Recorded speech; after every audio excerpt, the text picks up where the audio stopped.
Welcome into the Locked On Knicks podcast. Gavin Shaw, Alex Wolf. The Knicks fall in their third preseason game, 109-100 to the Indiana Pacers. Some downsides, Alex, but also some bright spots. Yeah, Julius Randle continued his great play, which is definitely a bright spot, but the bench faltered a little bit. Immanuel Quickley with some struggles, and all in all, a little defensive collapse down the stretch. We'll talk about all that more and more next on Locked On Knicks. You are Locked On Knicks, your daily New York Knicks podcast, part of the Locked On Podcast Network, your team every day.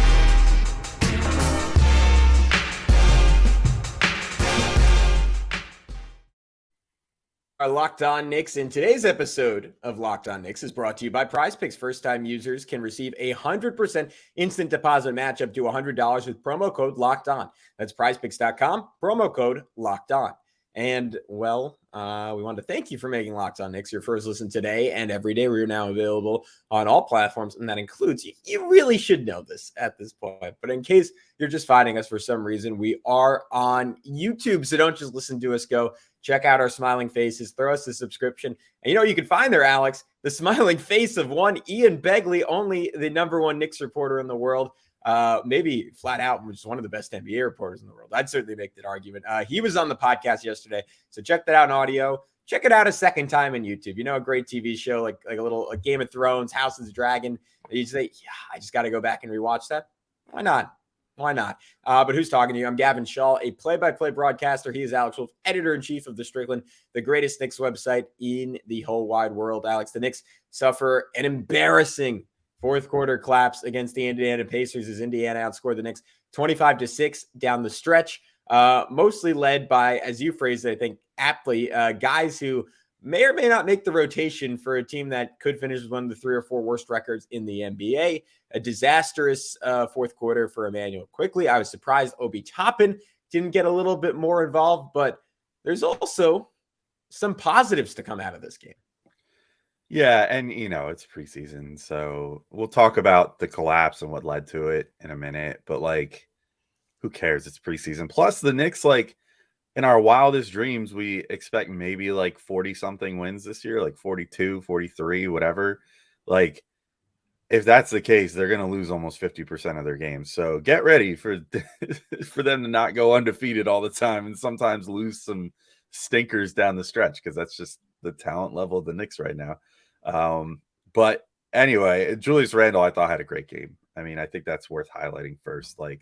13 points, 8 boards, 5 assists, 5 of 10 shooting, 3 of 6 from deep. I mean, there were so many things to be encouraged by in this game from him, and continue to be encouraged by, I guess I should say, because it's been, we're now 3 preseason games in, and I feel like it's becoming a trend. This sort of reminds me in some way of when he came out super duper hot in the 2021 preseason, and it made you think all right, but is this for real? He was so bad last year in 2019-20, could he actually be turning a corner? I don't know. We were ready to ship him out for a bag of chips that offseason and just clear the way for Obi, similar to this offseason where we were ready to ship him out for a bag of chips and clear the way for Obi. And don't worry, it'll happen again in 2024. Yeah, I mean, I can only imagine, 2 off seasons from now. But as of right now, he's looking good. I like that he's being less selfish with the ball. He finished with 5 assists to 2 turnovers. Those were his first turnovers of preseason to this point. I believe his total is 13, or his ratio is 13-2 assist to turnover thus far, which is what you want to see. He's making way faster decisions. I thought that his 2-man game with Evan Fournier was much improved in this game.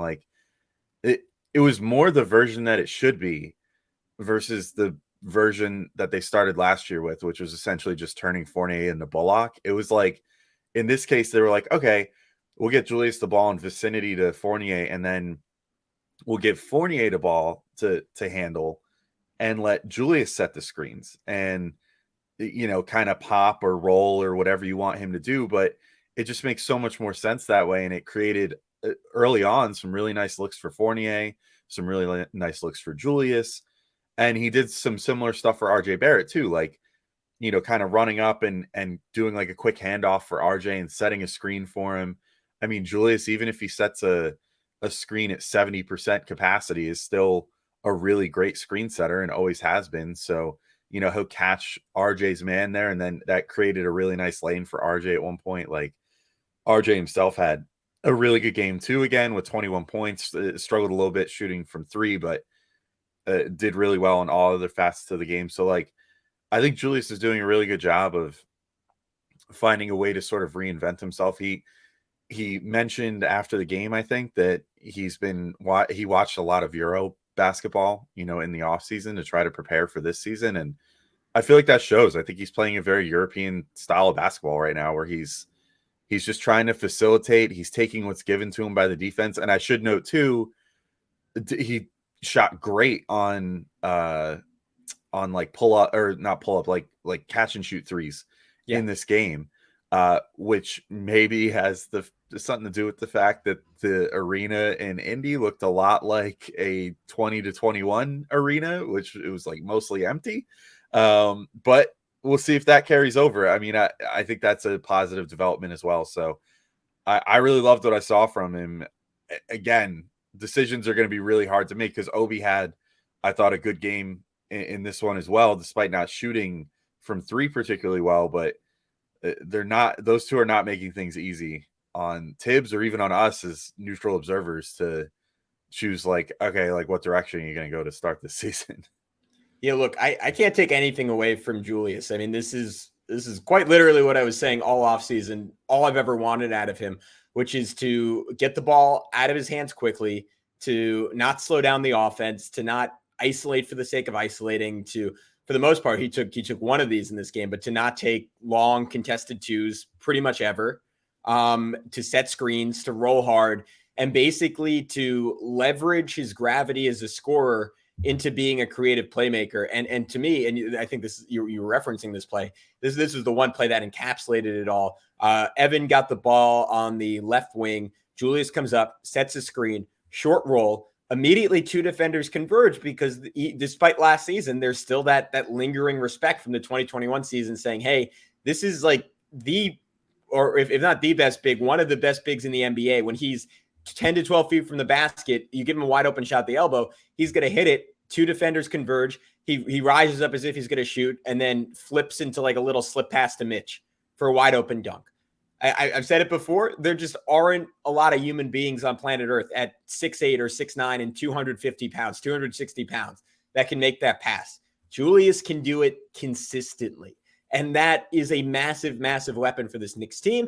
It's just that in the past, he really chose not to play that way and chose not to be a screener and saw himself as more than a screen and roll big man, when he should be seeing himself as the ultimate screen and roll big man. And I just thought, again, it wasn't, to your point, you were getting at this too, it wasn't always the complicated plays. It was just really simple things, like just being spaced out beyond the arc instead of at the elbow, and being able to catch and shoot for open threes. He had this little drive where I don't even think he really made any particularly good move. But again, he's big and he's athletic, so he draws attention. And he got two defenders, and he just kicked it to Jalen Brunson for three.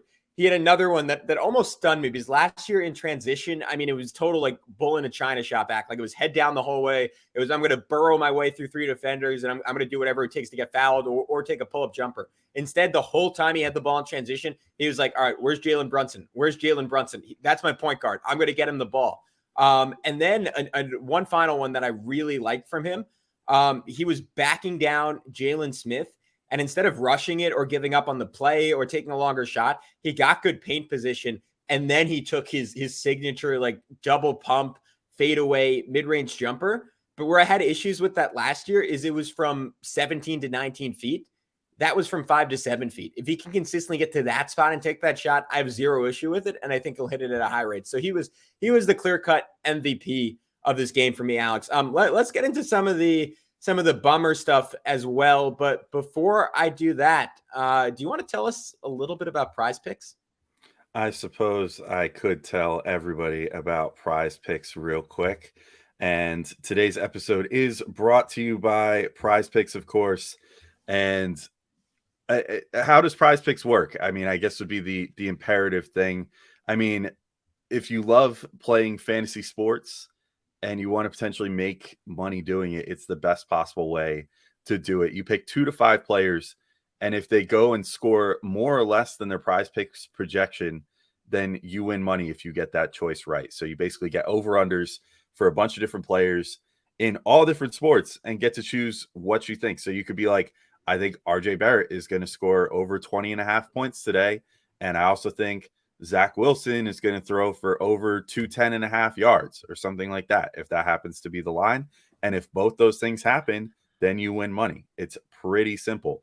And you don't compete against other people. It's just you versus the projections available. PrizePicks offers projections on any sport that you watch, including the NBA, NFL, MLB, NHL, PGA, college football, men's college basketball, women's college basketball, soccer, WNBA, esports, NASCAR, tennis, MMA, boxing, disc golf, Euro basketball, cricket, and somehow more than even that. So no matter what you're a fan of, you can find some things to place an entry on in PrizePicks.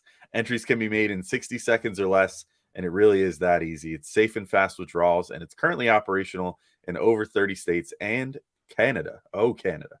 So download the PrizePicks app or go to prizepicks.com to sign up and play daily fantasy sports. First-time users can receive a 100% instant deposit match of up to $100 with promo code Locked On. If you deposit $100, PrizePicks will give you $100. If you deposit $50, PrizePicks will give you $50. And don't forget to enter the promo code Locked On to sign up for an instant deposit match of up to $100. All right, Gavin, we're back to talk about the Knicks and the Pacers. And now we got to get to the bummer stuff, the stuff that's not the most fun to talk about. But the Knicks did lose this game, and it was like pretty ugly down the stretch. I mean, it was so funny. Like I was watching the end of the game on a little bit of a delay, and then like I already knew the result. Like I spoiled it for myself, and I kept watching, and I'm like, when is the other shoe going to drop? Like, when are they going to lose this game by like almost 10 points? As it turned out, the answer was like the final like 3 minutes or so. Like it really, they were kind of just hanging on, like doing just enough to stay neck and neck with the Pacers. And then all of a sudden the Pacers just kind of lit it up down the last few minutes of the game. I thought that it was basically, they got torched by Andrew Nembhard and Goga Bitadze, and like that'll happen, I guess. You know, we see it happen in the Knicks often, where guys that you don't expect to necessarily go off, and it happens to every team, you know. And it's still preseason. Like I don't know that Goga and Nembhard are going to even really be like rotation players for the Pacers this year. They just happen to have a really nice little stretch there. Like Goga got hot from three, which definitely threw the Knicks for a loop. And then, you know, Nembhard kind of off those pick and roll actions or pick and pop actions was getting open in the mid range thanks to the Knicks drop coverage. And, you know, that allowed him to get some shots going. And that just sort of sunk the Knicks. There's a big Mathurin dunk too, which Benedict Mathurin looks really good. And I feel really good about having been excited about him in the draft this year. But all in all, I don't know. I'm not too worried about what happened with the Knicks there. Would I prefer that they not get completely torched like that down the stretch? Sure. But I mean, I think it was just a case of their defense got exposed a little bit. So they are going to have to tighten some things up. But really, I thought the biggest issue was just they couldn't make a shot on the offensive end down the stretch. Like if they could have just held serve a little bit, they might have been okay. But like really, Quickley was super cold and didn't play well, which we could talk about maybe in the last segment. And, you know, other than that, it was just hard for that bench unit to really generate much offense down the stretch. And Goga played pretty good on that end too. So I guess that was the whole big issue. I thought it was more about the offense than the defense, but the defense got exposed a little bit. All in all, just kind of a really ugly end to the game. Yeah, I mean, in some ways, it was clear that they were missing Derrick Rose, who had the night off and is just a great organizer in those moments. And again, if the Knicks' goal, as it's claimed, is to win games this year, I mean, I think he can make a substantial difference on nights where IQ just doesn't have it. But where my disappointment came in is like we saw down the stretch of last season, like how IQ and Obi couldn't lead a team and with the same qualifier as always, like that was against teams that didn't necessarily want to win, who weren't always playing their best players. But this is the preseason against the Indiana Pacers. So Immanuel Quickley and Obi Toppin should be more than good enough to lead you to victory. And where my frustration came in from IQ, it wasn't even the shooting, which was terrible. It was 4 for 18. it was more than anything else, just the indecisiveness. Like, I think one of his very first plays of this game, he started pulling up from three from like 27 feet, but he did it slowly, and Indiana was able to recover to get a good contest. And then he's like, oh shoot, let me throw a jump pass, which is a Derrick Rose signature. Like, you could tell quickly he's gone to the Derrick Rose school of point guarding, but there was just no one around to throw it to. So he basically just threw it off someone's back, and Indiana got a turnover. And then he essentially did the same thing. Like, I think on that Mathurin dunk, he pulled up in mid-range and looked like he was ready to pass and had nowhere to go. And then Goga just swatted it because he's like, oh, you're basically just throwing the ball into my hand. And I look, Quickley had like a couple nice moments in this game too. He hit like an absolutely monster, like 26 footer pull up three to end the first. He had like a really slick dish to iHeart in the second, had like a nice drive, like where he like pump fake by his guy, little like swim move by a defender, and then a floater. And some of his misses came at the end of shot clocks, came at the end of half. So I know I'm trying to make a million defenses of this guy, but my big issue was the decision-making was just slow. Cam Reddish for the third straight game had one exceptional moment. Like, this game it was a really like slick drive where he went behind his back, completely ditched O'Shea Brissett. Nice gather, and then an over the shoulder finished on Goga. But outside of that, like, he looked like he was playing like almost a different sport than everyone else, just like totally off kilter in terms of his pace. His shot, which went in one time from three, couldn't have looked much uglier. Had like one or two nice moments defensively in this one, but man, oh man, by and large, for a guy, to your point, who was so clearly pressing to make a case, finished 3 for 10, just another like exceptionally poor game from him. But Alex, it's not to say the bench was all bad, because I thought Obi Toppin and Isaiah Hartenstein both played really well in this game.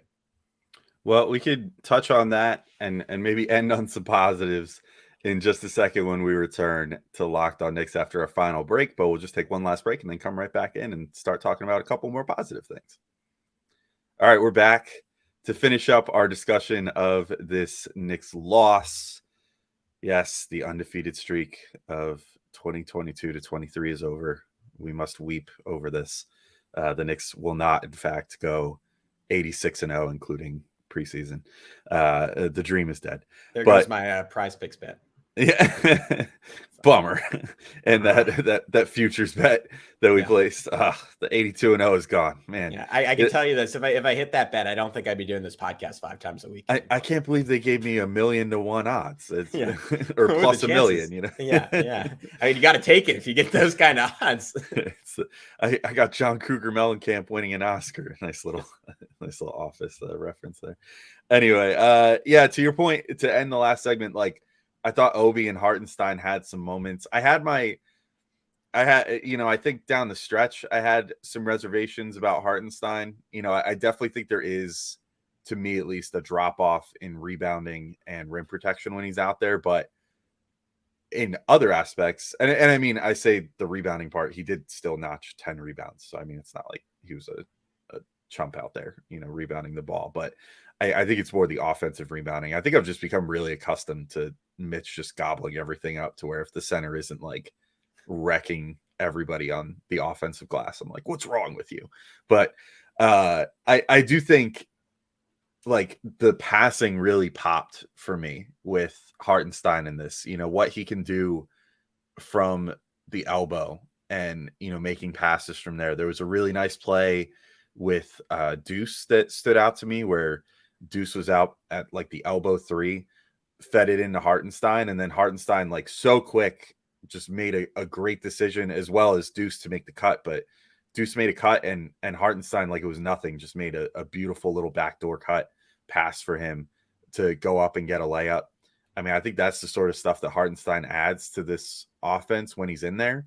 And I'd be really intrigued to see, like, maybe we'll get to see this in the last preseason game, but if he could be like the first sub some nights, I think that could be beneficial, where, especially if like the core offensive guys in RJ, Randle, and Brunson are struggling a little bit to start the game, if you could get Hartenstein out there early, and then open up opportunities to get Brunson cuts to the hoop like that, to get RJ cuts to the hoop like that, maybe even to get Julius a cut to the hoop like that. I think that could be really beneficial for the offense if they need a little shot in the arm. But I also, he had a really good chemistry with Toppin as well.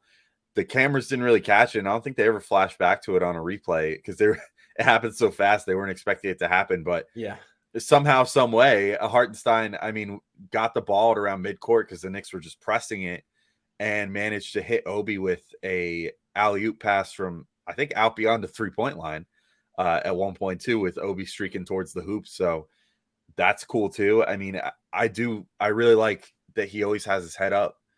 He seems really adept at outlet passes as well, which is, I think, an underrated skill for bigs.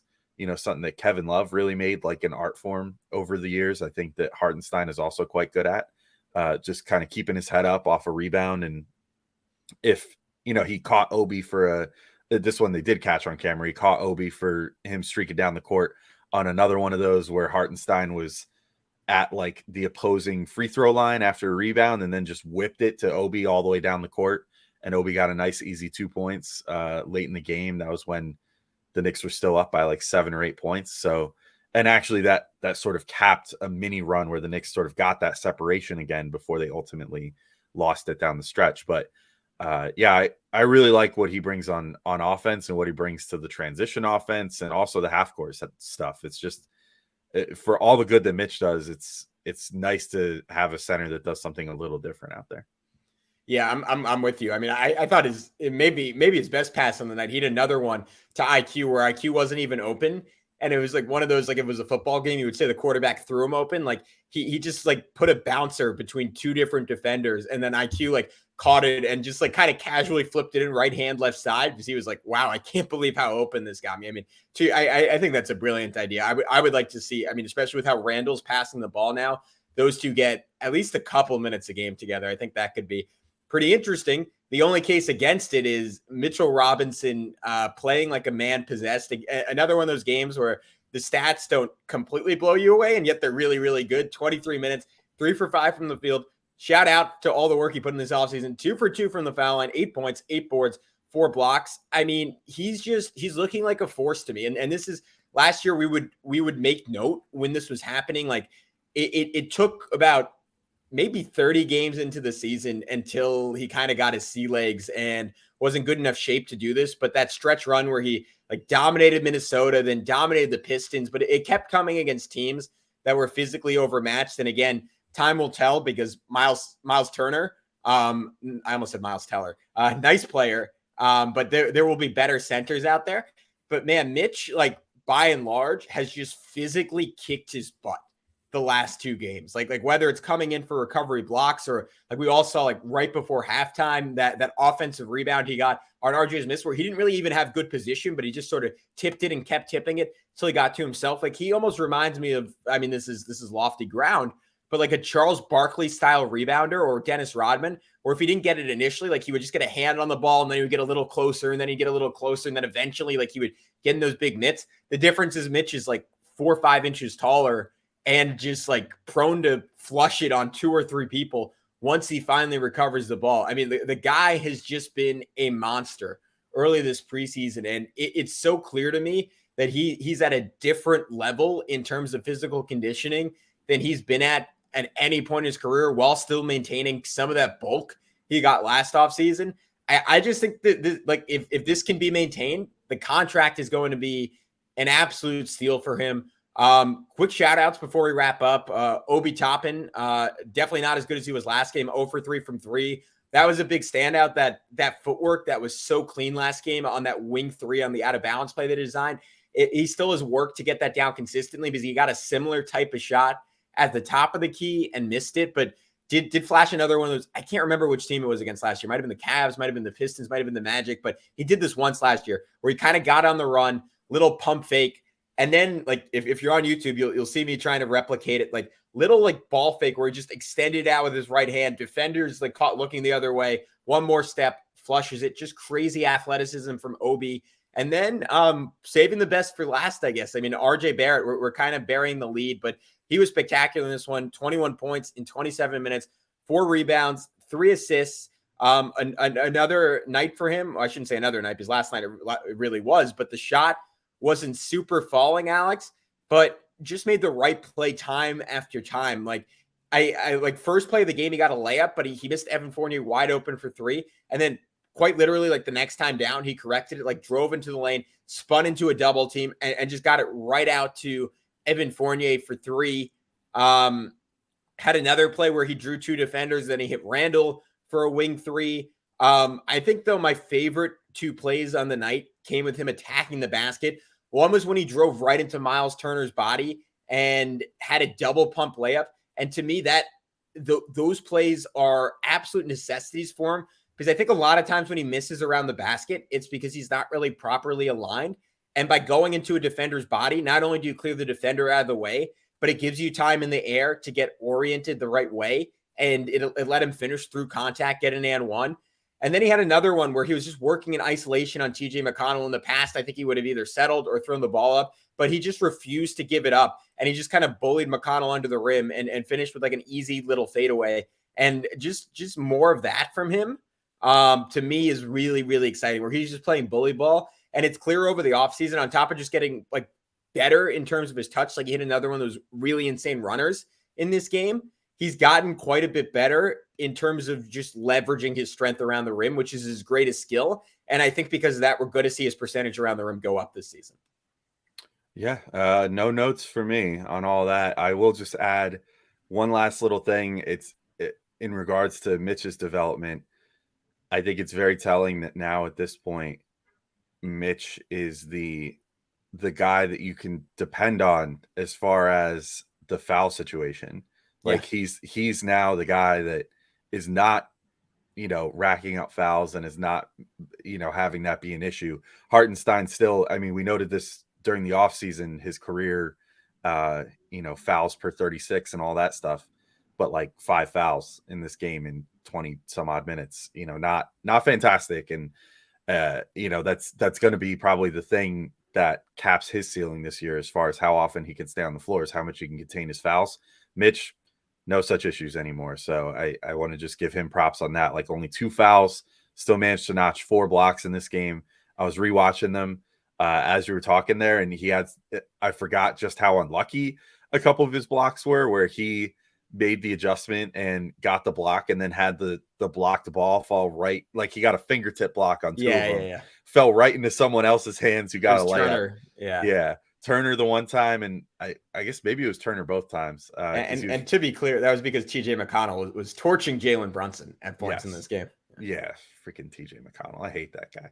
Anyway, maybe a nice person, but I hate the basketball player. Yeah. Anyway, I think that's a good enough though to end on though. So hey, a loss, but those are going to happen this year. Don't be a stranger to losing. Like the Knicks are not that good.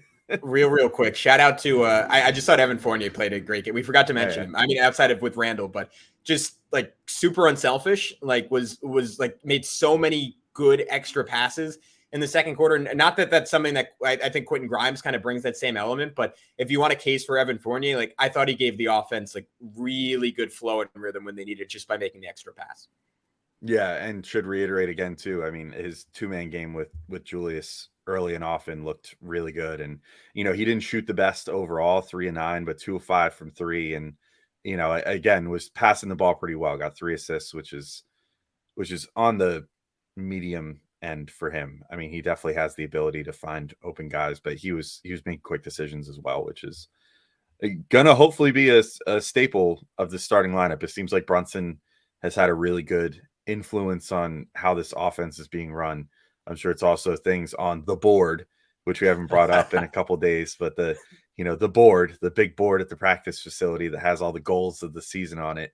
They've definitely been sticking to them as far as playing with pace and not letting the ball stick and all this good stuff. So yeah, we'll take away the positive for the first episode, just in monk robes that say the board. The board. We'll start a new religion. The board. Boardism. Anyway, this has been Locked On Knicks. Thank you all for listening. We'll be back with another episode to recap another game coming soon. So keep your ears out for that. But until next time, thank you all for listening. We'll talk to you all soon. Peace out.